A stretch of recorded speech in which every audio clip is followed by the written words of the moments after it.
Okay, so I'm going to make a start now, everyone. I hope you can all hear me. But all I want to say to begin with is thank you ever so much for joining. My name's Abby. I am the training lead at Cobweb Solutions. I'm joined today, this morning, by Chloe, who is our head of marketing. I think I've got a few people on the call that also work at Cobweb. I think we've got Toya and Daisy, who are part of our Cobweb, our customer relations team. And there might be a few other people joining us from our sales team. But what I'm going to do this morning is just introduce you to Microsoft Teams, and I'm going to go through it from quite a basic perspective, but it'll introduce you nice and slowly into what Teams is capable of, the collaboration aspects of it, which I know Microsoft are really heavy with, and just give you sort of a bit of a platform where you can ask some questions, you can get familiar, a bit more confident with it, and sort of see everything it has to offer. So if I can just ask you just to keep all of your microphones on mute just while I'm presenting. I'll go through in a moment how you can ask questions throughout the webinar. For anyone that doesn't have the feature enabled, and I'll talk about this more in a moment, I will let you at the very end of the webinar sort of unmute microphones and ask questions if need be. So we're going to cover a little bit of housekeeping just quickly. So I mentioned mute and questions just then. Just bear in mind some lag. So as I swap between screens, I think all of our home broadbands are taking a bit of a battering at the moment. So if there's a couple of seconds of delay, just bear with it. I'm going to first introduce the toolbars that I think a lot of us can see at the moment down the bottom of the screen and go through their icons and the meanings that they have. I'm going to go through the Teams interface, so get you familiar with sort of where things are located. And I'll touch on a little bit more detail around meetings, calendar, the chat feature, how to do Teams within Teams, so to speak, the activity feature, and how to make calls. Just to remind everybody to have microphones on mute. That's brilliant, only because of noise and all the such like. So I'm going to introduce our cool toolbars to begin with. So just for some clarification, especially in a moment when I start sharing my screen, your toolbar would be the larger one at the bottom, and I'll go through the features of it in a moment. And my one is at the top of it, so it's just above it and it's slightly smaller. So just to eliminate any confusion there, so you know exactly what you're clicking on and which toolbar is yours, that's just to confirm for you. So the cool toolbar itself, just to confirm some of the meanings of the icons for you. So on the far left-hand side, you'll see the cool length. So this is quite self-explanatory for all of us. There'll be the little camera icon with a line through it, as you can see on this diagram, and that gives you the option to have your camera on or off. Next to it, have your microphone on or off. So obviously if it's got a line through it, it's showing you, it's indicating that it's off at the moment for both your camera and your microphone. It gives you then the options, the little box with an arrow in it, gives you the option to screen and desktop share. There's the ellipse, so the 3 dots. And when I took this little screenshot, they were the options available to me. So device settings, that's suddenly if my headset's not working, I can click in there and sort of sort that out. I can go into full screen mode, like you would do like a PowerPoint presentation where it takes up your full screen. There are the options to hold a call, transfer a call. You can consult and then transfer, so you can talk to the person either by message or by voice. Then you're going to transfer a call to them. There's the start a video with a blur, and I'll explore that a little bit more with you in a moment. Keypad, so in case you need to dial somebody in, you can have a quick access thing there, or if you want to, if you ring somebody and it's like press option 1 for X, press option 2, and you can access the keypad that way as well. And then there's also the option to start a recording, so you can record anything, and it will also share if you're desktop sharing, if you're screen sharing, it will record that as well. A new feature that Microsoft have recently released, well, within the last sort of 4 weeks or so. I think it's quite old feature now, really, but that's raise your hand. So you can do that at any point during the webinar, and it will alert me that someone's got a question. And then again, you click on that, and it will lower your hand for you after the question's been answered.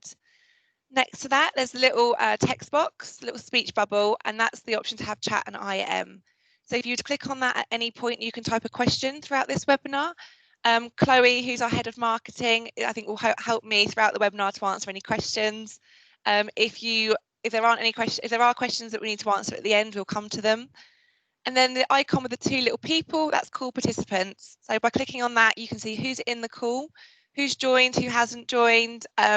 You can invite people manually. So if I've forgotten to invite somebody or somebody hasn't turned up, I can give them a manual dial in and call them myself. And then quite self-explanatory is the red box with the white telephone, and that's to hang up. So that's a little bit about Toolbars and the icons. And just next is getting familiar with Teams and the application itself. So hopefully a lot of you have called in today using the desktop application. It will be quite similar to this if you've come in through the web as well. And again, even if you've come in via your mobile phone, which you can do, it looks slightly different, but all the features that you can see here are available to you just by different routes and such like. But to introduce this page to you, on the bottom left-hand corner is Microsoft's online help, and that's quite self-explanatory. So if at any point you've got any questions, if it's how do I make a call, how do I create a new team, you can click on that and it'll bring up an external web page, but a Microsoft one. And again, it'll be more of a how-to guide for you.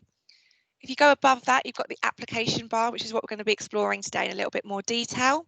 So activity, chat, teams, calendar, calls, and I'll touch a little bit on files as well.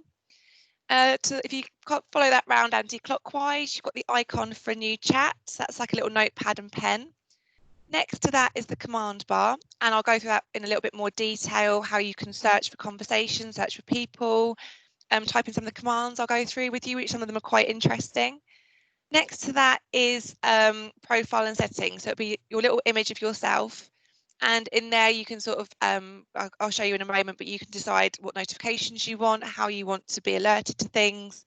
And again, you can sort out your headset, any devices that you're using, you can do via that as well. And then the main application window itself. So that's where you'll load your calendar, you'll load a chat, all those sorts of things will appear in front of you in the main screen. So that's just a little bit of an introduction, but what I'm going to do now is flip over into a live environment. So this is where I say bear with me for any lag. It should be quite minimal, but I will show you what I'm currently seeing in my Microsoft Teams. So I've got Elaine, Stephen, Kevin, I can see. You want to give us a wave? There we go. So a few things to bear in mind now. I've got Andrew. So here we go, guys. This is what we call like a web conferencing, a video conferencing environment. So that's something that we're quite familiar with. People that I know have been dabbling in Zoom and such like, I shouldn't really say that word, but we're all quite familiar. We can do it on our mobile phones nowadays about having a video chat with somebody. But what I'm going to show you here is you can see up here recording has started. So Chloe is recording this for us, so it will be made available to you all at the end. So if you need to refer back to it, you can. But it's just to go through this toolbar now in a bit more of a live environment, so you can kind of see what it was I was just talking about. This little red dot here shows that Chloe started the recording. Again, you've got the length of the call, the option to have your video on or off, and your microphone. You can see here it says stop sharing, and obviously I'm sharing my screen with you at the moment. And the ellipse. So there's a few things here that I wanted to show you because they are quite nice little features. And if you see here, it says show background effects. I'm sure we're all quite familiar with the situation that arose on BBC News a few months back, or quite a while ago now.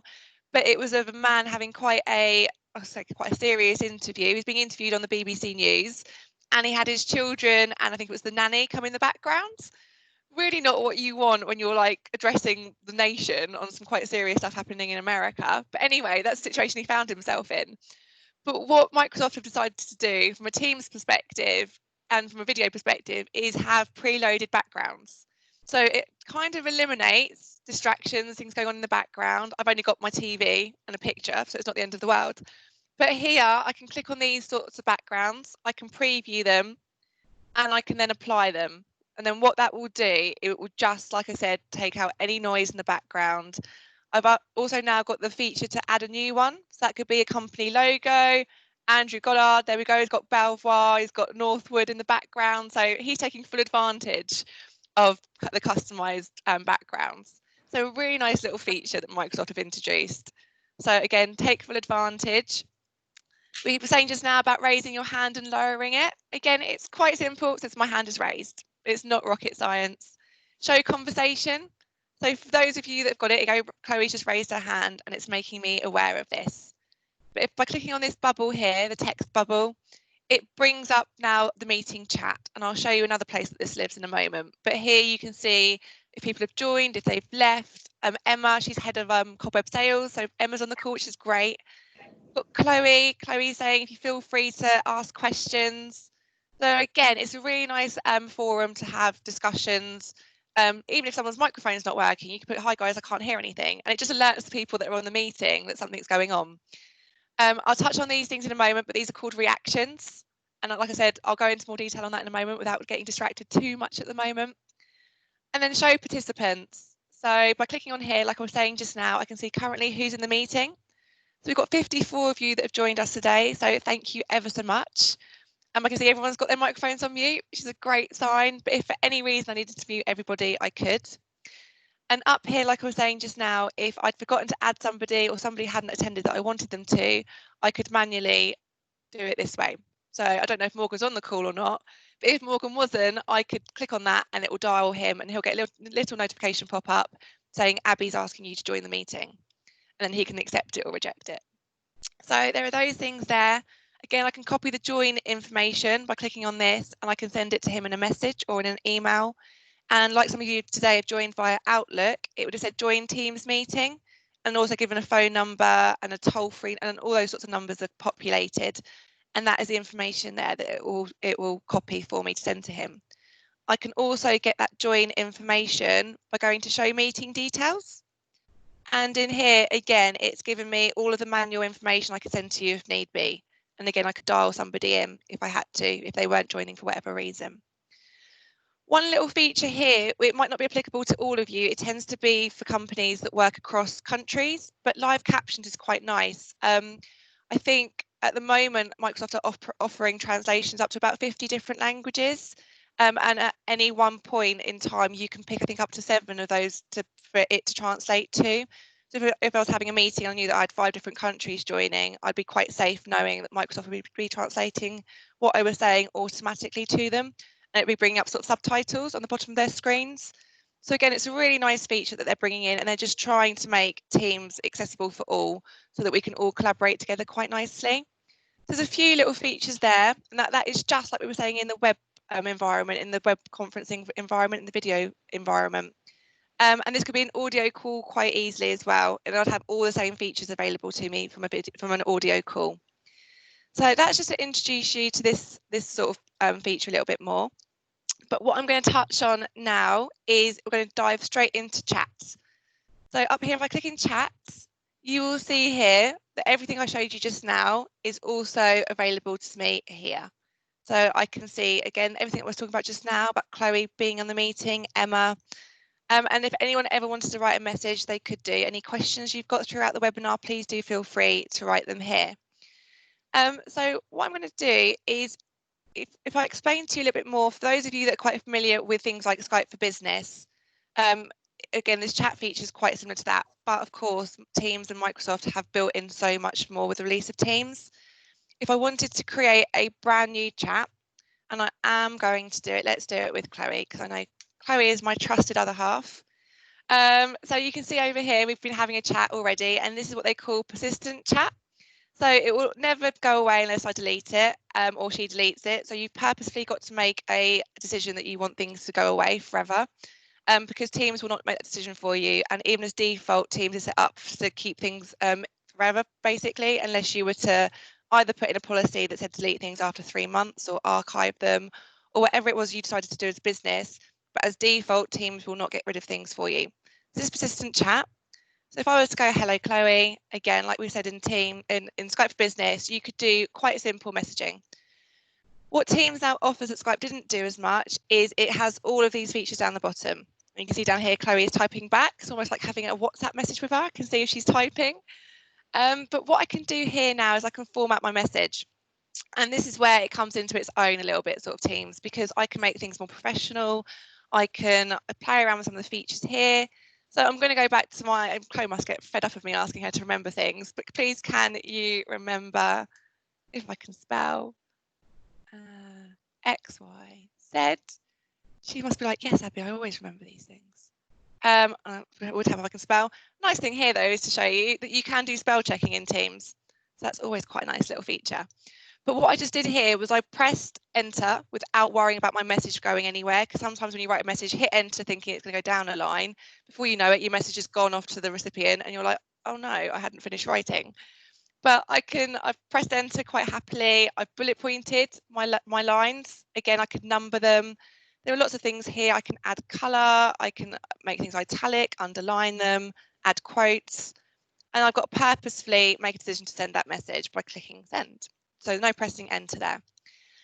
One thing I was showing you just now about reacting, and I'll get Chloe to react to some of my messages in a moment, but I can like, I can love, I can laugh, I can be shocked or surprised, as it were, sad, angry, and I can react to her message, and it will give her a little notification up here. So again, there's some nice little things there. If I wanted to make Chloe aware of a really important message, I could mark it as important. I could mark it also as urgent, and I think actually Microsoft are going to start bringing in some policies around urgent, because I think people were starting to get inundated with people sending them urgent messages that weren't overly urgent. But anyway, if I would send Chloe an urgent message, she would get a little notification and a pop-up every 2 minutes for 20 minutes.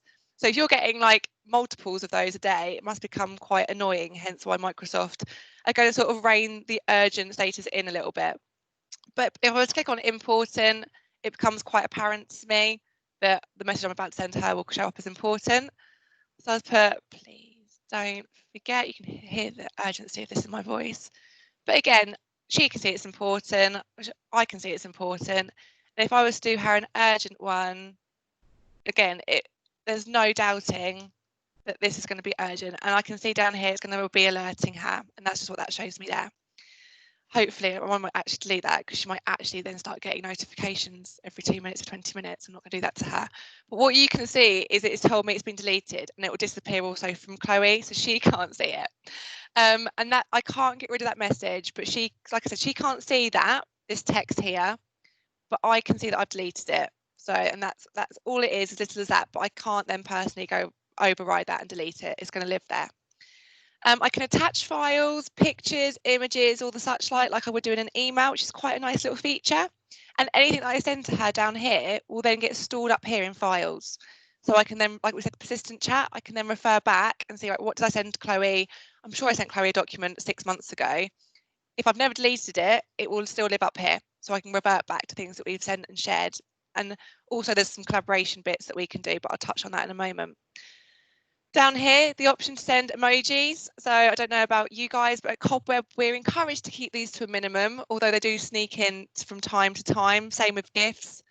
But there's just some preloaded little smiley faces there that Microsoft have thought might brighten up people's day. Same with GIFs. There's one that people quite like, and I will show it to you. It's this one. I think we're all quite familiar with Forrest Gump. But again, it just adds a little bit of humour to the day. But if as a business you're deciding to keep these to a minimum, then again, make your employees aware and put policies in place and such like. There we go, see? But again, they can be quite distracting. So I'm quite with you if as a business you want to keep these to a minimum. There's options to add stickers. I can put in a meeting straight away with Chloe in my diary. And I've got the option to sort of do some other bits here. I can put a poll, I can praise her, I can do some other bits and bobs. So that's just chat. That's a simple chat with one person. If I wanted to do a chat with multiple, I'm going to click on the icon up here like I would do my little notepad and pen, and I'm going to go over to the arrow, and I can create almost like a group, like a WhatsApp group. So I'm going to call this, for argument's sake, I'm going to call it Teams Demo. So really being really imaginative today. And I'm going to add Chloe and I'm going to add Emma, because I can see Emma's on the call. And again, it's that straightforward. It's called Teams Demo. I can see up here I've got Chloe's little picture and an E for Emma. So she's there. I can put hello both. And again, before we know it, we've started a conversation between the three of us, and it's created us a nice little environment to play around with. We can share files. And if at any point we're sort of thinking, oh, things are getting a little bit we're getting too confused, or we're going through things too much or in not enough detail, by clicking up here, we can start a three-way video call straight away, and we can start a three-way audio call. I could also just share my desktop with her really quickly with both of them. And in which case there'll be no audio, no sound, but I could just demonstrate really quickly what it was I was talking about if I wanted to sort of stop any confusion.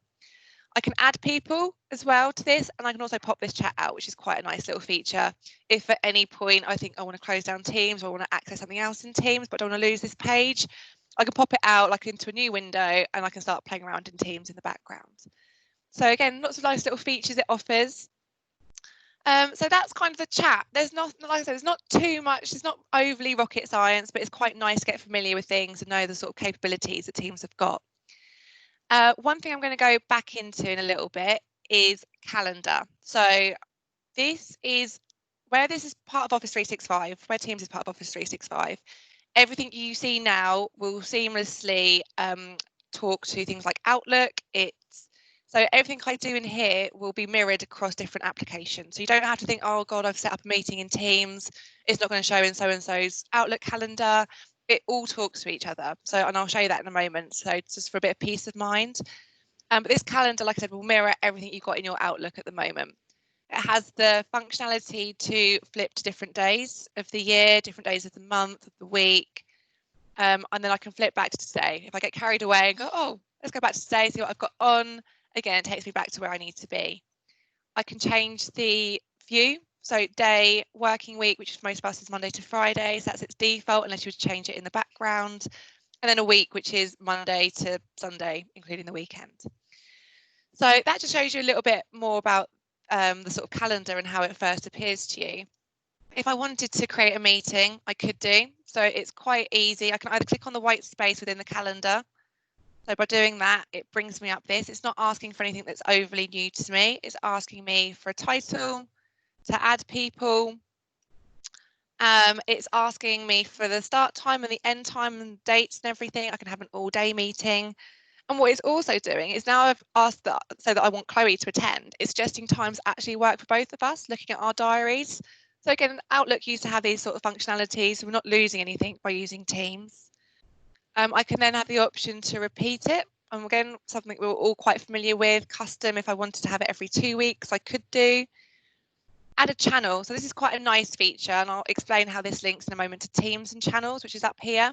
But if I had a team and I had a project channel and I wanted to have a meeting with that channel and the people in it, I could link it quite nicely. So again, everything would live. So what Teams is trying to do is create an environment where you can collaborate as a team, and it's creating that hub where everything lives, everything's stored, everything's accessible for everybody. It does things like version control, which we'll touch on in a bit, but it's just giving you the space and the environment to be more productive and do it more efficiently. So location, it's not so applicable at this moment, but you can see as a business as Cobweb, when we were in the office, because of course we're all still working from home, we were able to pop in a meeting room. And you see it's loading, there we go, it's come up. It actually also tells me if a meeting room is free or not at the time that I'm suggesting.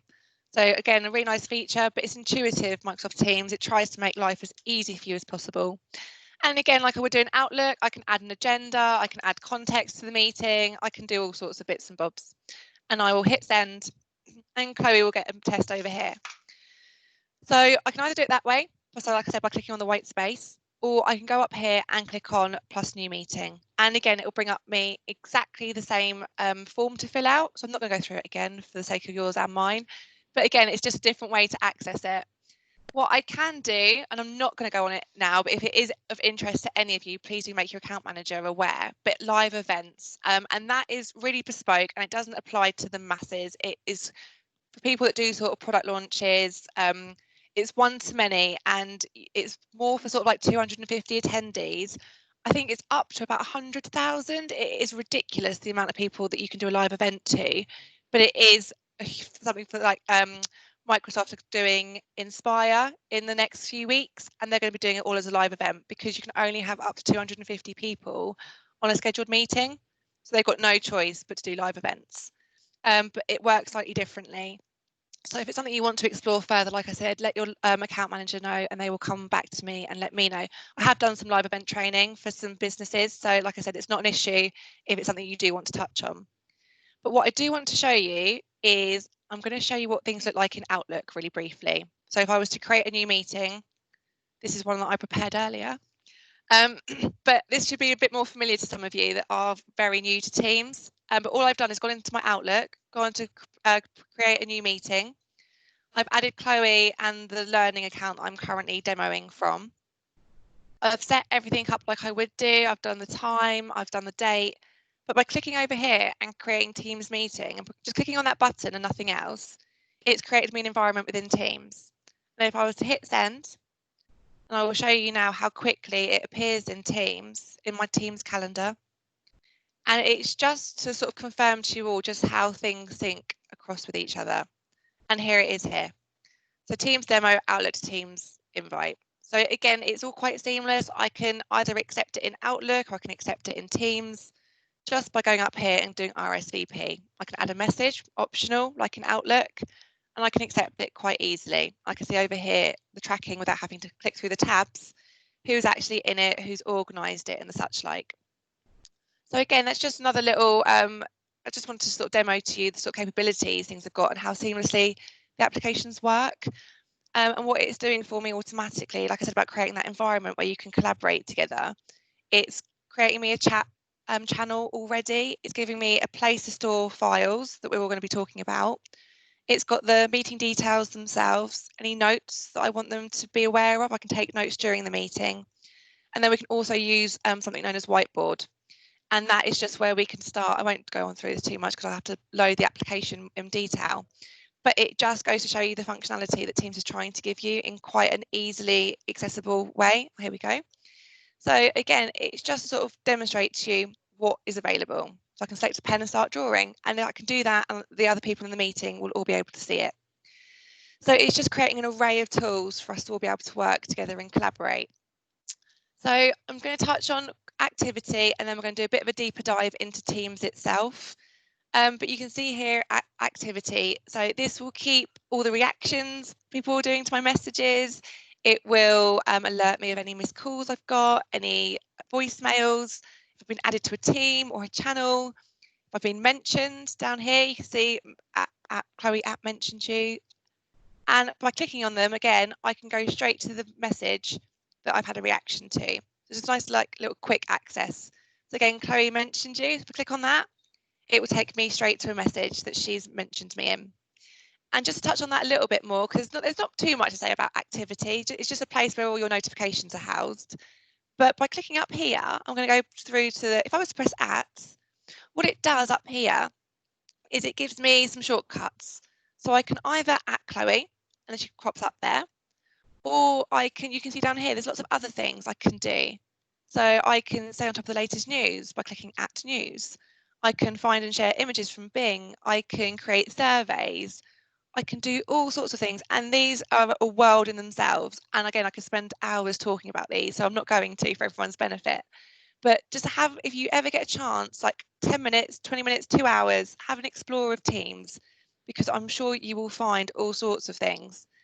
There's something else here as well with the command bar. And if I was to click /, there again, there's so many things I can start doing. I can send a quick message to a person. So I'd have to type in sort of /call, press enter, I'd press the person's name, and if I were to hit enter again, it would start calling that person.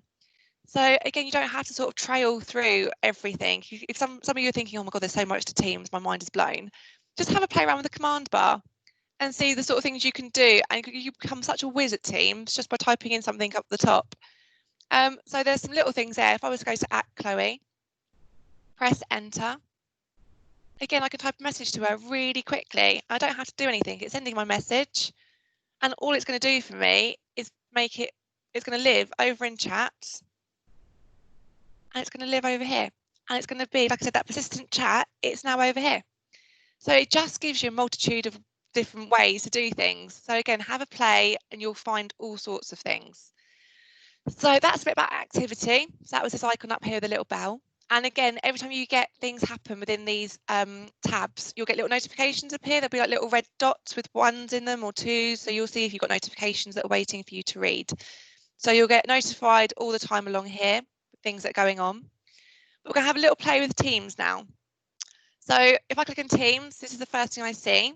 You can see here there are some teams we've got already. And although these teams are private, the fact that I can see them means they're searchable and discoverable.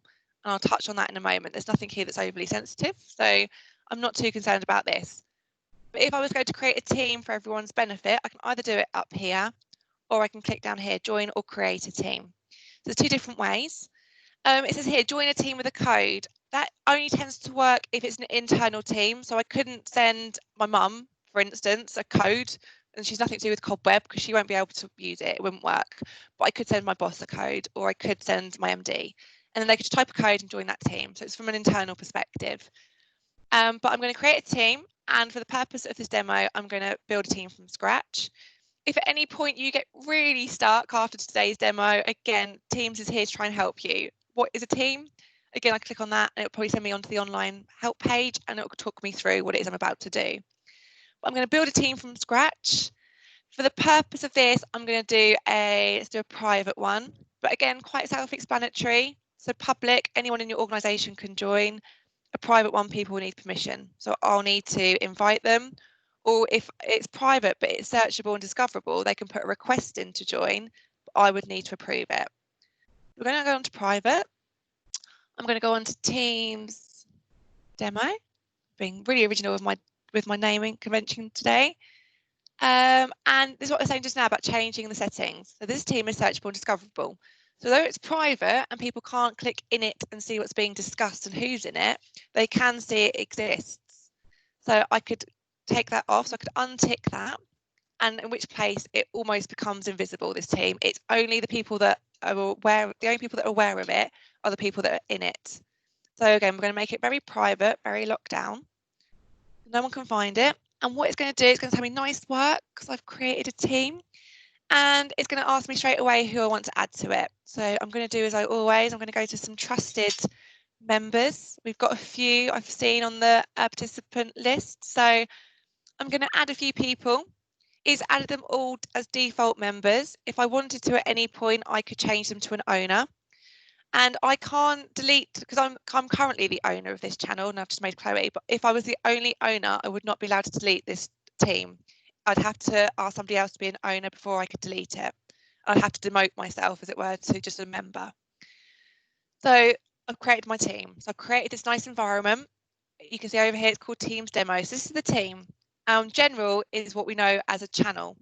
You can't get rid of the general channel. It will live and it will be a house for everybody to talk to.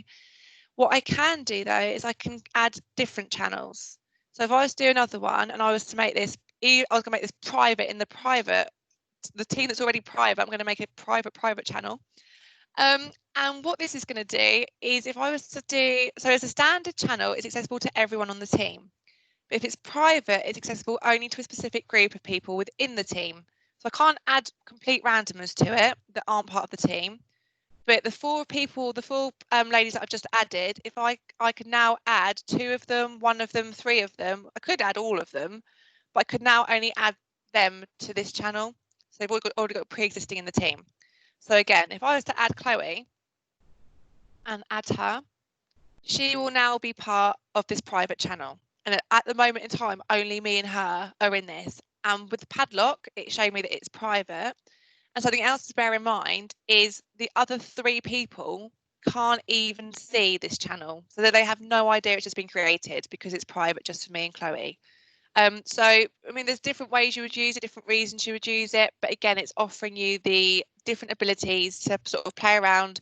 If you need to have different permissions, then it's giving you all the capabilities.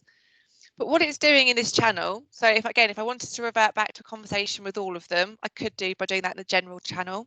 If I just want to speak to Chloe, or me and Chloe are doing something and it's like Project X, for instance, and we don't want anyone else to know about it, this could be something like a sort of a, what would you call them, sort of a communications team where you've got people that are working on a Christmas party.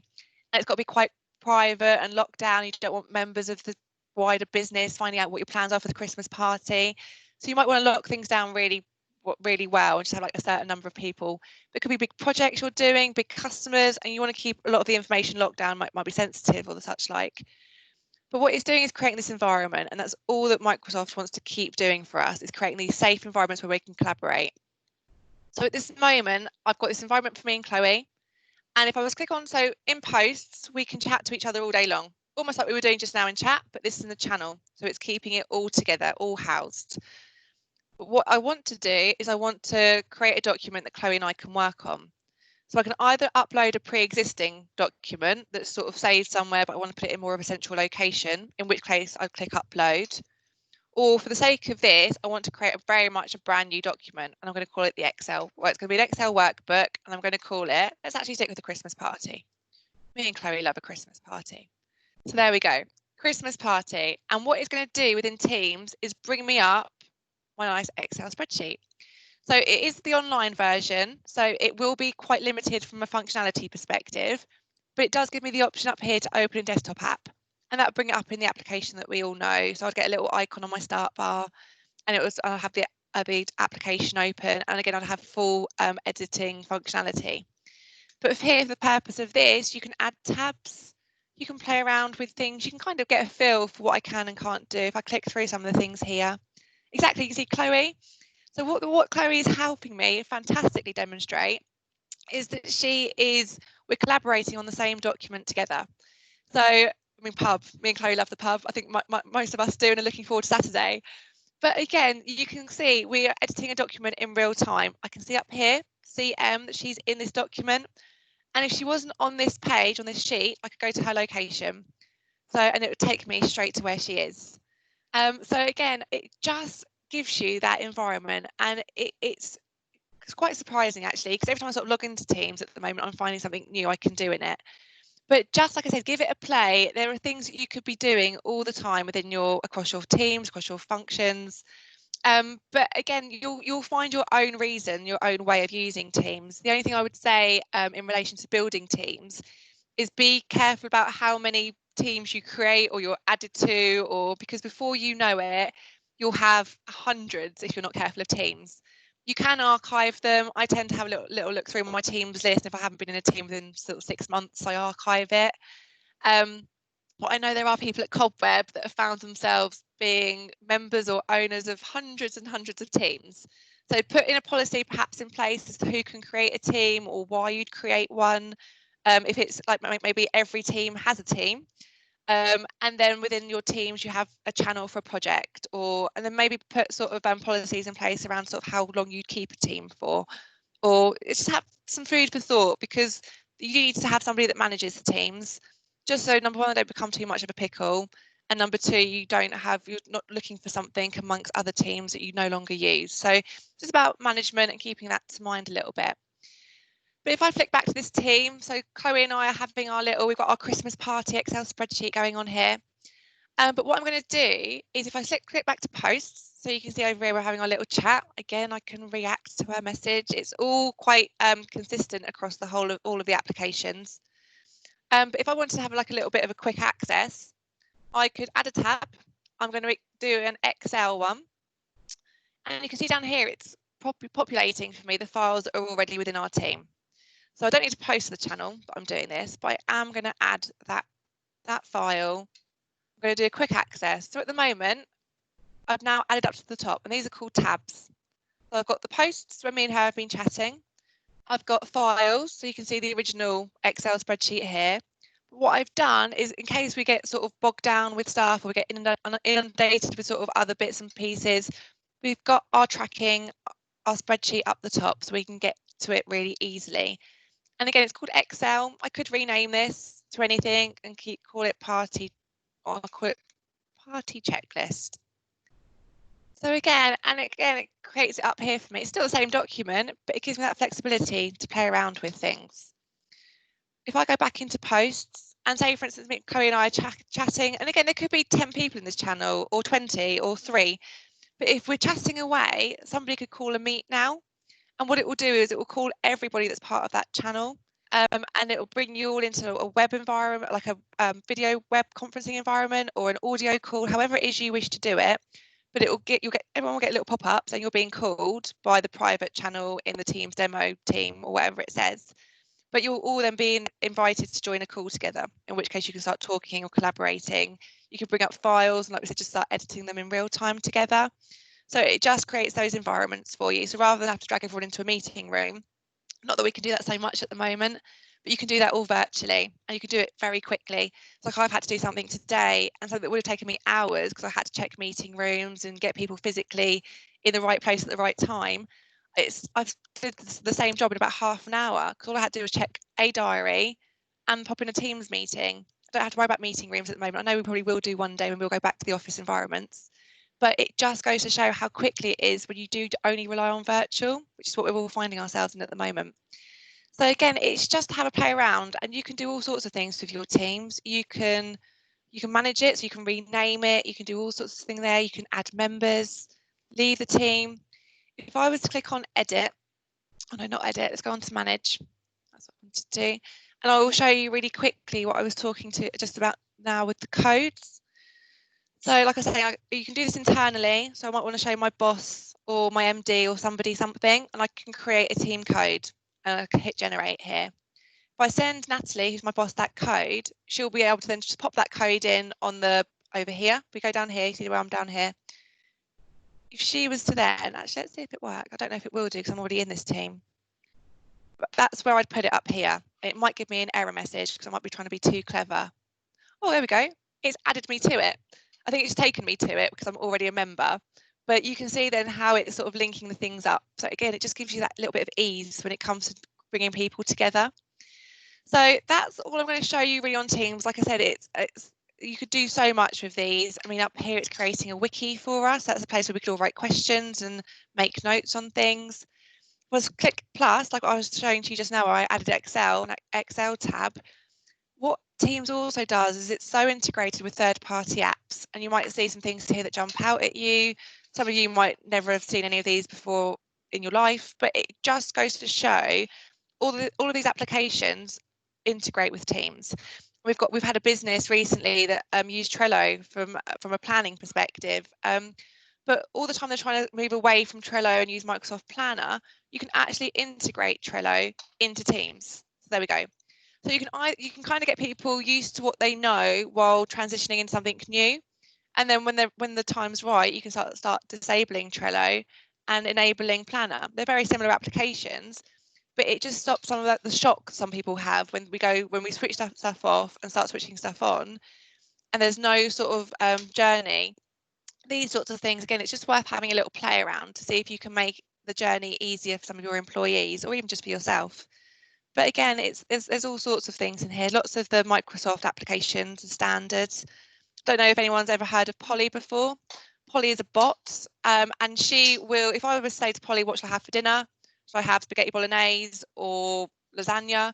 She's a little bot, and she's got AI going on in the background. She will go out and see, she'll like search almost like the web and see what people are having for dinner. So and then she'll come back to me and go, oh, I think you should have spaghetti bolognese based on the fact that 80% of the UK are tonight, or whatever it is. So there's some little funny things to play around with. So just like I said, have an explore, get your head around Teams. There's loads of things you can do. But the last thing I'm really going to touch on is calls, because that, depending on how you're set up as a business, can really vary. So when I click on calls, again up here, you can see I've got the options to create a speed dial or go into my speed dial. I've got the option to see all my contacts, the call history, and any voicemails I've got. So what it's doing for me here at the moment is it's populating people that I've spoken to recently. It's got suggested contacts, it's got other contacts, people that I talk to, all sorts of things. You can see that these people at the moment, I can see their status. So I can see that Adam's in a meeting, Chloe's on Do Not Disturb, Emma's in a call.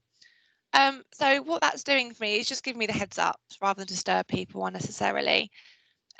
But it's created this other contacts for me. So what I want to do though is I want to create a speed dial, and as usual, I'm going to add Chloe to it. By doing that, it's kind of created me my own little favourites. And what most organisations will do is they'll upload everyone, all employees as kind of default. So you'll have a contacts list with everybody in your organisation. And then what this kind of environment does is give you a place to personalise it. So you could have you could have a group that's just for your team. You could have your boss in speed dial, all sorts of things. So you can make it a little bit more personable to you. I could add a new group, like I was just saying. I mean, technically I'm part, let's call it Cobweb Sales. You can see down below, I've got most of Cobweb Sales down here, only because they're on the call with me and I interact with them quite a lot. If I wanted to create a group that was specifically for them, I could do, and I could add a contact to this group. So I could have Emma in here, and I could have Morgan and Ollie and Michael Gore and Sarah, but what it's doing is create me a nice little group. So like I said, this is my little place. I can organise things how I want. This is what is called a contact card. So it's giving me her name, her job title, her status. It's giving me the option to video call her quite quickly. I can do an audio call with her. Or if I click on here, I can chat to her, I can add her to my speed dial, or I can remove her from this group. So all quite self-explanatory. And I can collapse and expand these groups as necessary. So that's just to sort of give you a whistle-stop tour. Again, it's not rocket science, but it's just to get you familiar with things, get you more confident with things. Contacts, like I said, this is where things get pre-populated. So your IT admin could do this for you. You could add people in manually, but it just creates a list of everybody basically. And again, it gives you those quick access icons to jump into conversations with them or calls. So a nice little place here. History, quite self-explanatory. It will list all of my missed calls, so my incoming calls, my outgoing calls, anything I've missed. It will tell me the type of call, the duration of the call, and when the call happened. So you see I've got 2 missed calls from Morgan. If I was to click on the ellipse, I can call him back, or I can chat to him, or I can add him to my speed dial if necessary. So callback's quite a nice little one to have. If Morgan decided to leave me a voicemail, I don't think he did on this occasion, but if he did, it would live here. And what Teams does is it makes every voicemail individual. It creates a transcript off the back of the voicemail. So if I wanted to quickly skim read it, I could rather than listen to it. And it will do them all individually, almost like it's an audio clip. So rather than have to call my voicemail and like press 1 to listen to my voicemail or option 2 to delete it or whatever they are, they're all individually stored. And again, none of this will disappear or be deleted unless I intentionally deleted it. So again, just something to bear in mind when we're going through some of these things. But again, it's just Microsoft Teams trying to make things easy for you and really accessible. The last thing I'm really going to touch on is make a call. And this will vary on everybody really from business to business. Generally speaking, depending on what license you've got, you can make a call internally and it will show like this. So again, suggested are people that I speak to frequently. And it will give me the option to video call them and audio call them. I could type in Emma, for instance, and Emma will populate. If I make the decision to have or use Teams as my phone system, and feel free to ask questions, because don't just feel like just because you've got an existing PBX system or you literally bought it 6 months ago and you're in a 3-year contract, that using Teams for external calls is a no-go, because it is, and we do have workarounds. So do speak to anyone in Cobweb Solutions, your account manager being primary contact. But there are different, we can do direct routing, all sorts of things. So there are lots of different things to play around with. But what Teams is capable of doing is making domestic calls, international calls. I could type in a mobile phone number, it can bring up dial pads. So Teams and the vision of Microsoft is that, like, I mean, I don't know for some of you that use Skype, again, if you were just calling somebody else that had Skype, it was quite easy across the world. So you can call Teams to Teams, but again, it's those actual mobile phone and landline numbers. Teams does have the capability of calling them. So if you do want to explore that further, just like I said, get in touch with your account manager. So that is kind of, I know it's whistle stop tour, we've got 9 minutes left. That's kind of Teams in a nutshell. Again, here you can see here there's a files icon, and I clicked on that just now, but you can see here it's pulling in files that I've uploaded and play around with within my Teams. Anything, if I've got my OneDrive associated with my Teams, I can access my OneDrive via here. And clip training, I won't go into too much detail about that, but some of you might be familiar, but clip training has just been integrated with Teams recently. It's something, also another product that we sell. I'm not quite sure, I think the pricing structure of it's recently changed or is going to change, but it was about £2 per user per month, just to give you sort of a bit of a idea as to how much it costs. But clip training is fantastic, and it is just a complete online resource of really short, sweet videos. It ranges from Microsoft Teams to Power BI to Word to Excel, across different versions. And it'll be like, how do I create a team? Or how do I create a pivot table in Excel? But the videos are brilliant because they're like 1 minute, 2 minutes long, and they're really short and sweet and to the point. And if you're like a training lead, or you've got bigger organisation, you can sort of assign learning paths, and you can track what people are doing within clip training and assign sort of hours. Like if you want somebody to do like 10 hours a week on clip training, you could do. So again, it's something else to explore, especially for some larger organisations. And if you're a smaller one, it's just a great resource library with like how-to videos and the such like. So that sort of covers, like we were saying, the application bar. So we've covered off activity and where our notifications are stored. We've done chat and how to have a one-to-one chat and a group chat. Created a team and a few channels and shown a bit of file collaboration. We've had a look at calendar and how that integrates nicely with Outlook. And then we're in calls at the moment and we've gone through things like call history, speed dial, creating a group and the such like. So I'm going to revert back to our chat at the moment. And we can see over here, we've got a few questions. So let's have a little look, shall we? We've got one from Melanie. How do you leave an out of office message on Teams when someone calls you? And do you mean, Melanie, have you got your microphone? Did you want to elaborate on that? I mean, at the moment, if I was to put an out of office in Outlook, as in an actual greeting, so someone was to email me and they'd get my out of office back as a response, they would get it up, they'd get my out of office as part of my status. If they were to call me, you can create your voicemails and the such like. If I was to go into settings, there are the options up here. So if I was to go into calls, I can configure my voicemail here. So I could do an out of office. So I could either have one, if I'm part of a large organisation, my IT admin might have different voicemails set up depending on if I'm on annual leave or if I'm off ill, on who to call in my absence, or I could do one myself. And again, it gives you the options here. So the call rings me, I can forward my calls. So if I'm out of the office but I'm around, or I can forward it to a colleague. If an answer, go to voicemail, do nothing.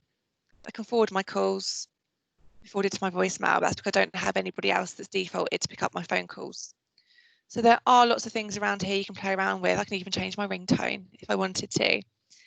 And there's lots of things here. General, I'll flick through some of the settings for you for a moment just to get a feel for it. Some of the privacy options, do not disturb, notifications. This is what I was saying about earlier, but you're in control of how things are sort of shown to you. We've got devices. So if I was to having problems, I can make a test call. Permissions, again, I've got everything enabled because why not? I'm sure my IT admin the IT admin can lock these things down if they ever feel that's necessary. And like we were just saying, there's some bits here on calls and voicemails. So have we got any other questions? Is there anybody that wants to take their microphones off of mute and I've got a dying question they want to ask me or anyone in sales, or so we've got customer relations on the phone at the moment. So is there anybody else?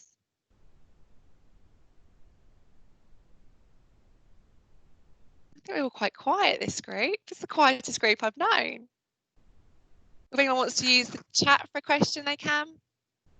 Yeah, I just want to know how the upload function affects any NTFS permissions set on the files before they're uploaded.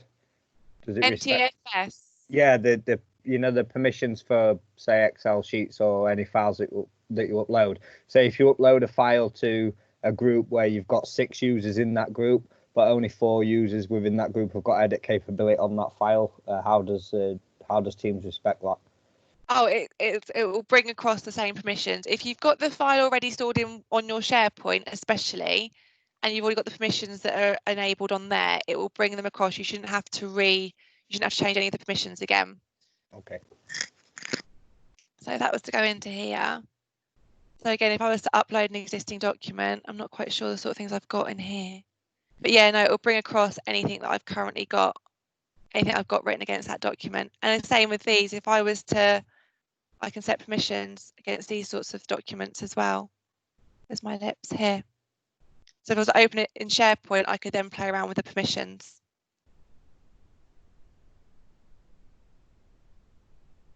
Thank you. That's okay. Hi, Abby, it's Emma here. Hello. Hello, and thank you. That was really good. I guess just from my perspective, just to give a bit of insight into how we've been helping customers during these very strange times. A couple of the key things that we've seen as gotchas is actually setting it up correctly, doing the permissions correctly, because you don't know what you don't know. So if that's something that worries you or you're not quite sure how you'd actually go about rolling this out, we have a full kind of administration training that is done so that we can help you understand, or we can do it all for you. And yeah, so just when you're actually rolling it out, and then what Abby's done today is a kind of flavour of this is how Teams can be used. but it then comes down to users, and companies have varying types of skills around this kind of IT area. So again, just helping users understand how to use it and why it's great, because otherwise they can just see it as a, oh my God, where do I even begin? Yeah. So those are the two things that we found customers have struggled with a little bit, and we're here to help. So if we can be of any help at all, just contact me or my team, and we'll do whatever we can to help during these very strange times, because I don't think we'll ever be returning back to whatever normal was before. No. So yeah, and we've also struggled a lot of the time. We've been trying to get hold of our customers just to check they're okay, and they've got phone systems that don't allow them to work remotely. So again, Abby mentioned the plugin that we can now do for anyone that's got phone systems. So again, if that will help you during these times, again, just let us know. Yeah, Andrew, no problem at all. Yeah, I will do. Brilliant. So thank you, everybody. If nobody's got any questions, then I will leave it there. But I know that Chloe will send up a follow-out email after this. It will have a link to the recording. It will have information on clip training. We'll also attach the, we've got a white paper or like a how-to guide on like sort of accessing things in Teams quite quickly. So there's lots of things to look out for.